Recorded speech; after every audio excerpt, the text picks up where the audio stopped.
to quickly get started, you ended your talk talking about the fact that poor data led to roughly 3.1 trillion of yes. wasted costs in the United States economy a year. Yeah. Can you talk a little bit more about that? I will. That's a very interesting figure. It's an estimate from IBM, so it ought to be reliable.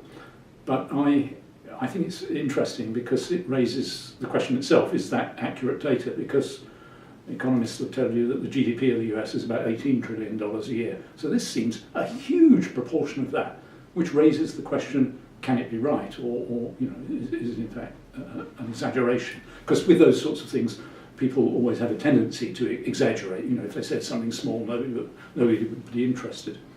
The other point about that figure, though, is that it also depends on your definition of what bad data is. Does it include the cost of remedying the bad data? Does it include the cost of the problems which arose because of the bad data?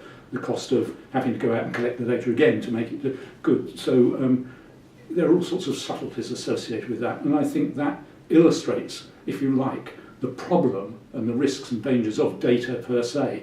Can be good, can be bad, might be good for one purpose and bad for another. Bad and good data doesn't have any absolute meaning.